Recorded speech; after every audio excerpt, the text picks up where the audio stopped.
ಸ್ನೇಹಿತರೆ, ನಾವು ಇವತ್ತಿನ ಒಂದು ವಿಡಿಯೋದಲ್ಲಿ ಬಾದಾಮಿಯ ಒಂದು ಪ್ರಸಿದ್ಧ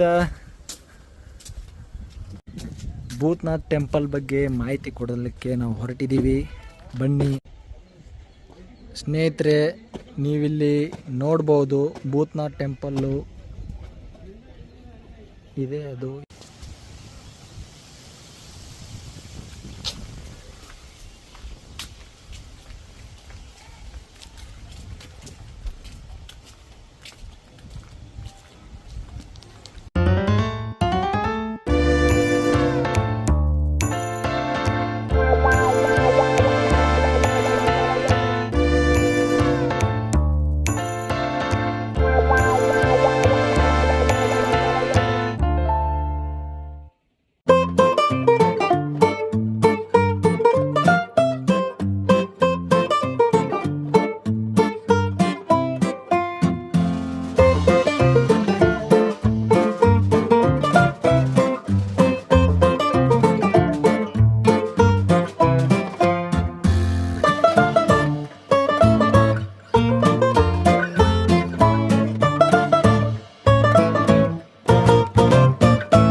ಸ್ನೇಹಿತರೆ, ಇದು ಬಾದಾಮಿಲಿ ಒಂದು ಪುರಾತತ್ವ ವಸ್ತು ಸಂಗ್ರಹಾಲಯ. ಇದು ನೀವು ಇಲ್ಲಿ ಗಮನಿಸ್ಬೋದು. ಒಳಗಡೆ ಎಂಟ್ರಿ ಇಲ್ಲ ಇವಾಗ ಸದ್ಯಕ್ಕೆ, ನೀವು ಬಂದಾಗ ಹೋಗ್ಬೋದು.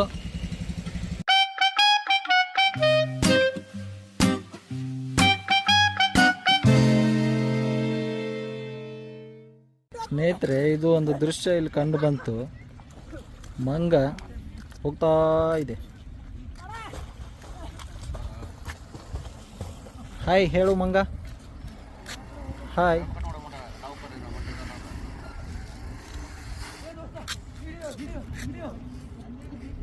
ಹೇಯ್,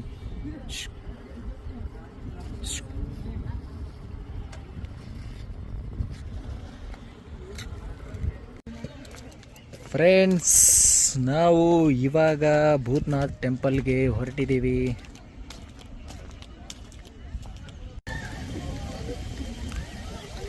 ಸ್ನೇಹಿತರೆ, ಮಳೆ ಸಿಕ್ಕಾಪಟ್ಟೆ ಜೋರು ಬರ್ತಾ ಇದೆ. ನೋಡಿ ಇದರದೊಂದು ವ್ಯೂ. ಫ್ರೆಂಡ್ಸ್, ಇವಾಗ ಇದೇ ಭೂತನಾಥ್ ಟೆಂಪಲ್. ಅದು ಇವಾಗ ನಾವು ಒಳಗಡೆ ಎಂಟ್ರಿ ಆಗ್ತಾ ಇದ್ದೀವಿ. ಬನ್ನಿ, ಹೇಗಿದೆ ಈ ಒಂದು ವ್ಯೂ ನೋಡ್ಬೋದು ನೀವು. ಮೇಲ್ಗಡೆ ಜಲಪಾತವೇ ಹರಿತಾ ಇದೆ. ಜೂಮ್ ಆಗಿ ತೋರಿಸ್ತೀನಿ ನೋಡಿ.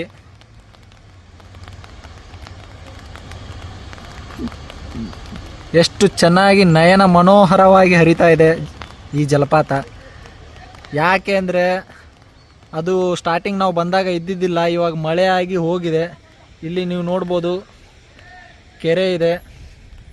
ಇದೇ ಆ ಭೂತನಾಥ್ ಟೆಂಪಲ್ಲು. ಚಾಲುಕ್ಯರ ಕಾಲದಲ್ಲಿ ನಿರ್ಮಾಣವಾಗಿರ್ತಕ್ಕಂಥ ಈ ಭೂತನಾಥ್ ಟೆಂಪಲ್ಲು.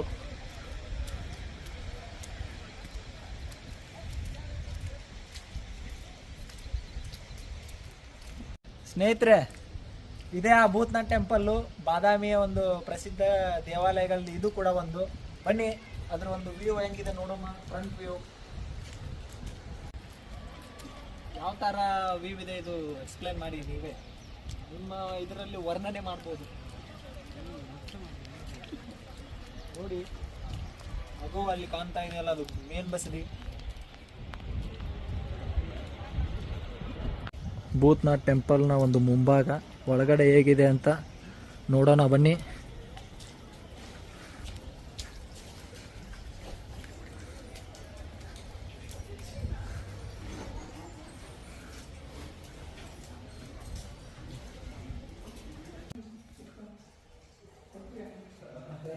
ಸ್ನೇಹಿತರೆ, ಇದು ಕೂಡ ಶಿವನಿಗೆ ಸಮರ್ಪಿತವಾದಂಥ ದೇವಾಲಯ. ನೀವಿಲ್ಲಿ ಗಮನಿಸ್ಬೋದು, ಶಿವನ ಒಂದು ಮೂರ್ತಿ ಕಂಡು ಬರುತ್ತದೆ.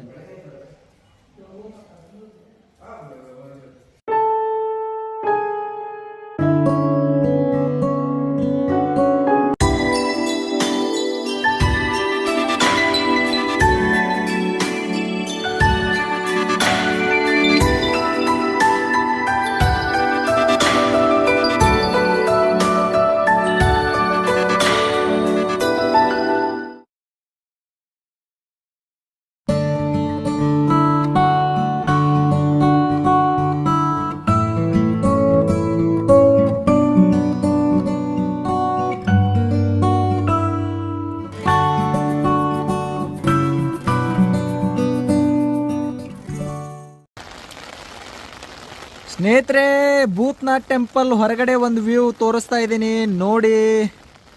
ಮಳೆ ಬರ್ತಿದೆ, ಹೀಗಾಗಿ ಜಲಪಾತನೂ ಸೃಷ್ಟಿಯಾಗಿದೆ.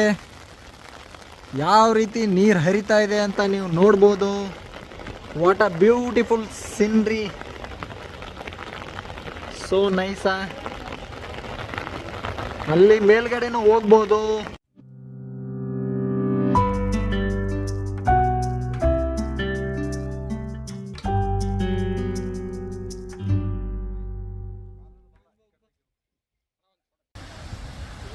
ಸ್ನೇಹಿತರೆ, ಇಲ್ಲೇನು ಮೇಲೆಯಿಂದ ಹರಿದು ಬರ್ತಾ ಇದೆಯಲ್ಲ ಜಲಪಾತದ ಒಂದು ನೀರು, ಮಳೆ ನೀರು ಇದೇ ಇಲ್ಲಿ ಈ ಥರ ಹರಿದು, ಇಲ್ಲಿ ನೀವು ಗಮನಿಸ್ಬೋದು, ಈ ಥರ ಹರಿದು ಈ ರೀತಿಯಾಗಿ ಈ ಒಂದು ಹೊಳೆಯನ್ನು ಸೇರುವುದು.